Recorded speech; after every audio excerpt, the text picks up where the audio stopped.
আজ করব আহসান হাবিবের লেখা ভূতের গল্প বদলা। ভূত আছে দুই কিসিমের, খারাপ আর ভালো। আমি খারাপ ভূত হইতে চাই। খারাপ ভূত হওয়াই কঠিন।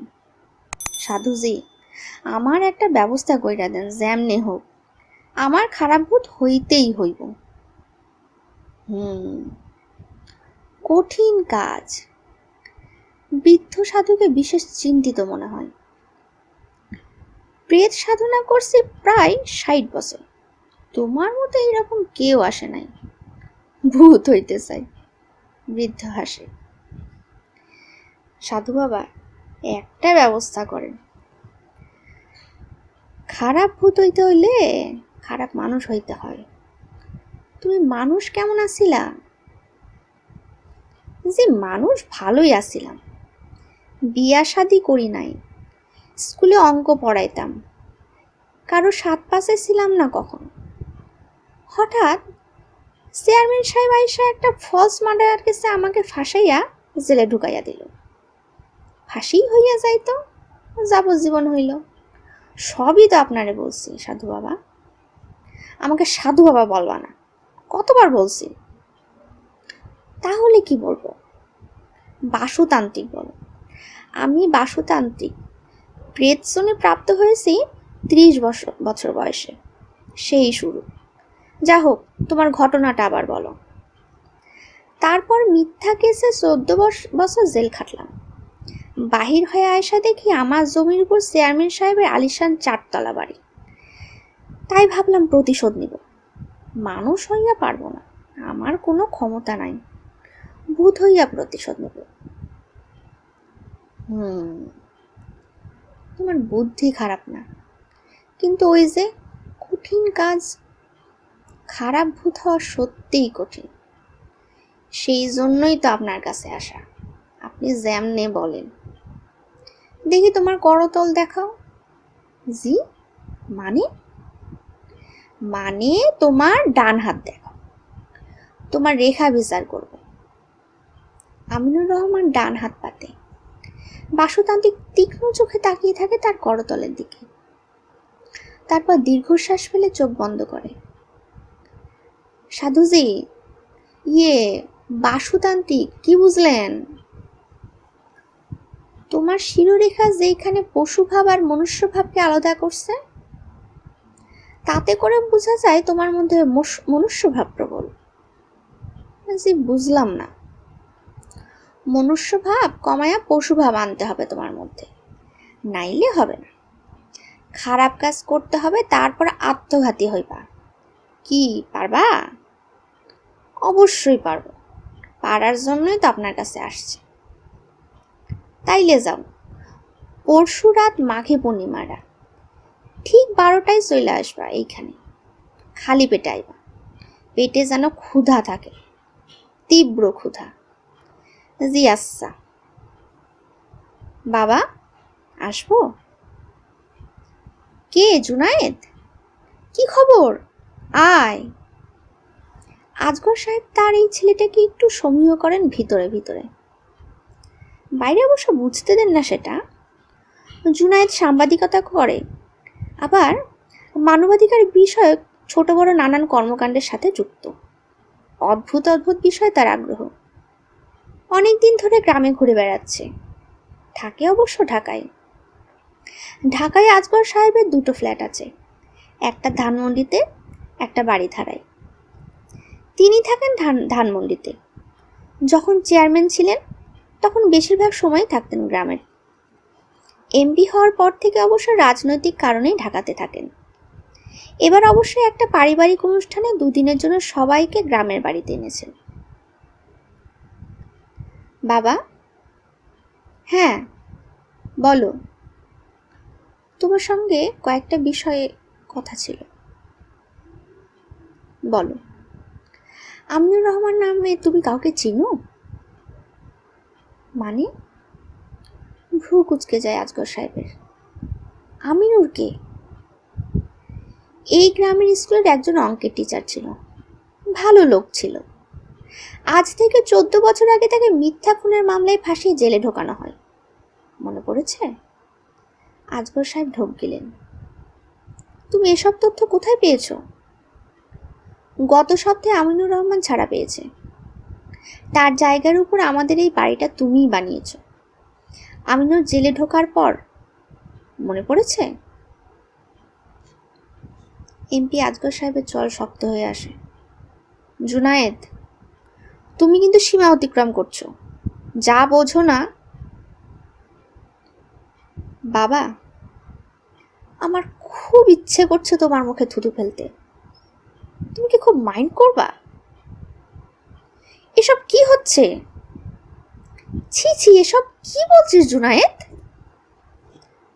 আজগর সাহেবের স্ত্রী ছুটে এসে জাপটে ধরেন তার ছেলেকে। জুনায়েদ শক্ত হাতে মার হাত ছাড়িয়ে নিয়ে বের হয়ে যায় ঘর থেকে। ফ্যাকাশে হয়ে বসে থাকেন এমপি আলহাজ আজগর সাহেব। ওগো, ও যা বললে কি সত্যি? বাসুতান্ত্রিক, আমি আসছি। ক্ষুধা নিয়ে আসছো তো? জি। খামু কই? জেল থেকে বাইর হয়ে আমি তো ফকির, কোথাও কেউ নাই। এই নাও। এইটা কি? এই একটা ভোজালি, রামদাও বলতে পারো। এইটা দিয়ে কি হবে? এইটা নিয়ে ওই জঙ্গলে ঢুকে যাও। 100 হাতের মধ্যে যদি কোনো পশু পাও খুন করবা। কি পারবা না? কি কন? পশু খুন করব? হ্যাঁ, পশু ভাব আনতে হবে নিজের মধ্যে। না, আমি পারবো না। তাহলে এক্ষুনি বিদায় হও। আচ্ছা দেন, পারবো, আমাকে পারতে হবে। ভোজালিটা হাতে তুলে নাই এক সময়ের অঙ্কের তুখোর শিক্ষক আমিনুর রহমান। 100 হাতের মধ্যে মধ্যে যদিও কোনো পশু না পাই। পাইবা, অবশ্যই পাইবা। প্রেতজনী প্রাপ্ত প্রেত সাধক আমি, বাসুদেব তান্ত্রিক। আমার কথা মিথ্যা হবে না। তারা পশু, ভয়ঙ্কর সব পশু। মনে রাখবা, এরা পৃথিবীর পশু না, অন্য জগতের পশু। যাও, এক্ষুনি যাও। আকাশে পূর্ণ চাঁদ, নির্জন জঙ্গলের উপর ঝকঝক করছে তার আলো। হঠাৎ দমকা হয় দোলে উঠছে বনভূমি। প্রচণ্ড ক্ষুধা, যে দ্বারা অস্পষ্ট আতঙ্ক নিয়ে আমিনুর রহমান জঙ্গলে ঢুকল। 2 হাতে শক্ত করে ধরে রেখেছে ভোজালি। 100 গজের মধ্যে যেই আসে তাকেই ভোজালি দিয়ে হত্যা করতে হবে। কি আসবে? কেমন পশু তারা? ধকধক করে আমিনুরের বুকটা। সাধু সব সত্যি বলছে তো? ঠিক তখন দেখা গেল হেঁটে আসছে একটা বাঘ। এই জঙ্গলে বাঘ? কোথা থেকে? আমিনুর রহমানের সামনে বাঘটা শান্ত ভঙ্গিতে দাঁড়িয়ে পড়ল। তারপর একটা পোষা বিড়ালের মতো শুয়ে গা রগড়ালো কিছুক্ষণ জঙ্গলের অন্ধকার ঘাসে। গাছের ফাঁক দিয়ে যতটা চাঁদের আলো ঢুকে, তাতে আমিনুর লক্ষ্য করলো বাঘটা আসলে ঠিক বাঘ না, জেব্রার মতো একটা প্রাণী, যেটা আস্তে আস্তে ঘোড়া হয়ে যাচ্ছে। হঠাৎ কি হলো, আমিনুর 2 হাত তুলে ভোজলিটা চালালো তার গলার উপর। ফিনকি দিয়ে রক্ত হবে ব্যাপারটা ভিজিয়ে দিল আমিনুরকে। একসময় আমিনুরকে রক্তাক্ত ভোজালি হাতে টলতে টলতে বের হয়ে আসতে দেখা গেল। সাবাস, তোমার মধ্যে পশুভাব আসতেছে। তুমি পারছো, এইবার আমারে কোপ দাও। এই যে আমার গলা বরাবর। বাসুতান্ত্রিক গলা বাড়িয়ে দেয়। আমিনুর জানতে চাই, কি বলছেন? ঠিকই বলছি, জলদি করো, সময় কিন্তু নাই। চাঁদের আলো থাকতে থাকতে যা করার করতে হবে। তারপর আমার কি হবে? তুমি যা হইতে চাইছো তাই।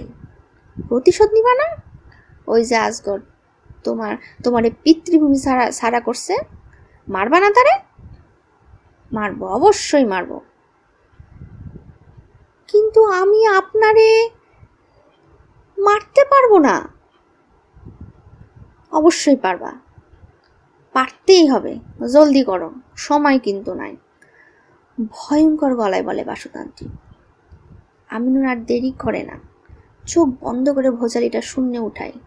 দ্বিতীয়বারের মতো ছিটকে পড়ে বাসুদেবের ছিন্ন মাথাটা। খলখল করে হেসে ওঠে। বিশ্রী পচা গন্ধ চারদিকে। বমি চলে আসে আমিনুরের। ভোজালিটা ফেলে মাটিতে শুয়ে ওয়াক ওয়াক করে বমি করতে থাকে আমিনুর। প্রায় 2 দিন না খাওয়া, কিছুই নেই তার পেটে, তারপরও হর হর করে বমি হচ্ছে।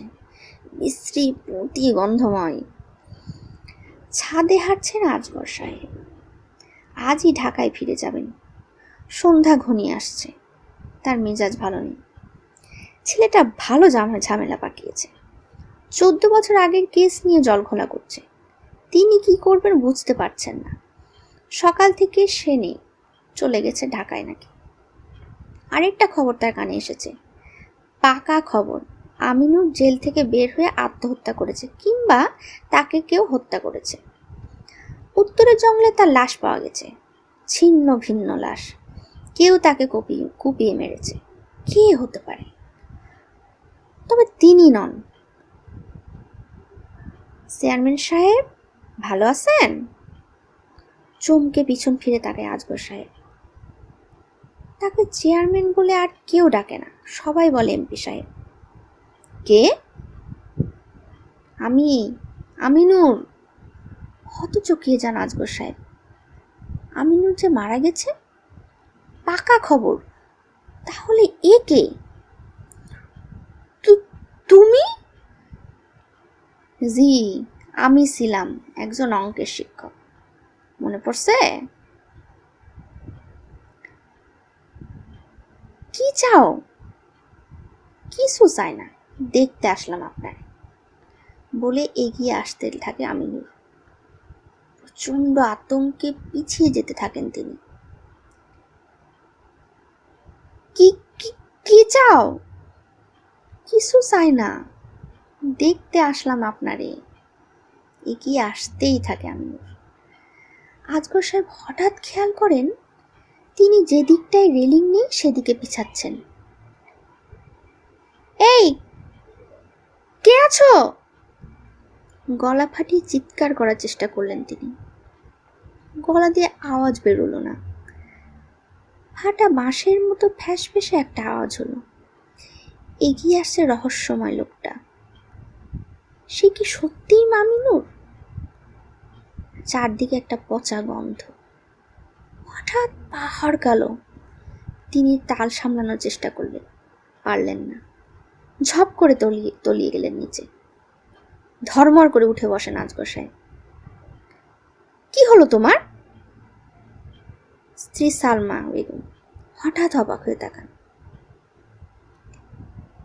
একটা বাজে স্বপ্ন দেখলাম। কি দেখলে? দেখলাম আমি ছাদ থেকে পড়ে গেছি। টেনশনে থাকলে মানুষ এ ধরনের স্বপ্ন দেখে। তখনই বলেছিলাম অবেলায় ঘুমিও না, বরং তুমি ঢাকা ফিরে যাও। তোমার ছেলে কই? ও চলে গেছে। না বলেই চলে গেল? তাই তো গেল। মাথায় যে কি ভূত চেপেছে। সেই ভালো, ঢাকা যাই। তুমি যাবা না? আমি কাল আসবো। আরেকটা গাড়ি তো আছে এখানে। তাহলে যাই। এখানে আমার ভালো ঠেকছে না। গাড়ি বের করতে বলো এখনই। 7:30টার দিকে আজগর সাহেব গাড়ি নিয়ে বের হলেন একাই। তার গ্রাম থেকে ঢাকা খুব দূরে নয়, 3 ঘন্টার পথ। জ্যাম থাকলে 4 ঘন্টা। তবে আজ মনে হয় জ্যাম হবে না। আকাশে মাঘী পূর্ণিমার চাঁদ। দুদিকে ধান ক্ষেত। হু হু করে ছুটে চলছে আজগর সাহেবের মাইক্রোবাসটি। ড্রাইভার সেলিম দক্ষ চালক। আজগর সাহেবের একটু ঝিমানোর মতো এসেছিল হঠাৎ। আবিষ্কার করলেন গাড়ি থেমে আছে। কি হলো সেলিম? এ কি, সেলিম নেই।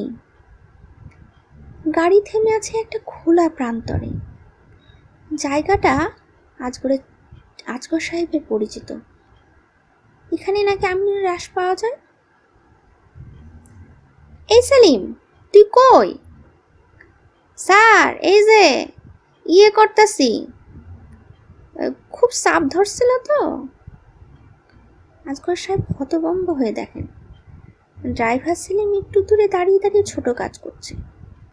দৃশ্যটা কুৎসিত। তার এতটা সাহস হওয়ারও কথা নয়। তার সামনে এভাবে, এই হারামজাদা! আজগর সাহেবকে পাত্তা না দিয়ে কেমন এক ভঙ্গিতে হেসে ওঠে সেলিম ড্রাইভার। আজগর সাহেব তার ব্যক্তিগত পিস্তলটা নিয়ে গাড়ি থেকে নেমে আসেন। এসব হচ্ছেটা কি? এ সময় তিনি খেয়াল করলেন সামনের জঙ্গলটা থেকে হামাগুড়ি দিয়ে অনেকগুলো মানুষ বের হয়ে আসছে। এরা কারা? স্যার, গাড়িতে উঠেন জলদি! আজগর সাহেব তাকিয়ে দেখেন গাড়িতে বসে আছে সেলিম। গাড়ি স্টার্ট দিয়েছে সে। সামনে প্রসারিত হেডলাইটের আলো। তিনি ছুটে গিয়ে গাড়িতে উঠতে গেলেন যেই সেলিম টান দিয়ে গাড়ি সরিয়ে নিল, যেন তার সাথে রসিকতা করছে সে। এই হারামজাদা, কি করছিস? সেলিম কুৎসিত ভঙ্গিতে হাসে। হঠাৎ চেঁচিয়ে ওঠে, স্যার ওই দেখেন! আজগর সাহেব তাকিয়ে দেখেন একটু আগে যাদের মনে হচ্ছিল অনেকগুলো মানুষ হামাগুড়ি দিয়ে এগিয়ে আসছে, তারা আসলে মানুষ না, ছোট ছোট পায়ের কেমন অদ্ভুত সব প্রাণী। তাকে ঘিরে এগিয়ে আসছে তারা। বৃত্তটা ছোট হচ্ছে আস্তে আস্তে। তিনি হঠাৎ ওদের লক্ষ্য করে 2 রাউন্ড গুলি করলেন। কেঁপে উঠল শান্তভূমি। প্রাণীগুলো হুটোপুটি করে বৃত্ত ভাঙল। তারপর আবার এগিয়ে আসতে লাগলো আগের মতো। চেয়ারম্যান সাহেব, ভালো আছেন? চমকে পিছন ফিরে তাকে আজগর সাহেব। তাকে চেয়ারম্যান বলে, আর কেউ ডাকে না। সবাই বলে এমপি সাহেব। কে? আমি আমিনুর। হতচকিয়ে যান আজগর সাহেব। আমিনুর যে মারা গেছে পাকা খবর। তাহলে এ কে? তুমি?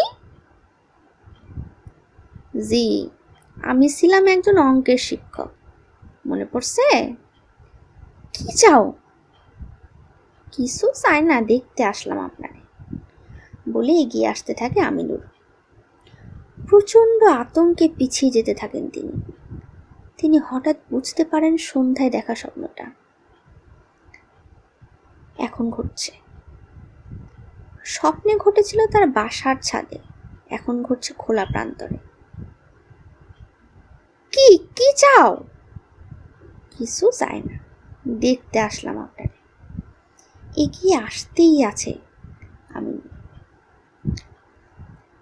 আজগর সাহেব হঠাৎ খেয়াল করেন গোল বৃত্ত করে এগিয়ে আসা প্রাণীগুলো থেমে গেছে। তারা আর এগুচ্ছে না।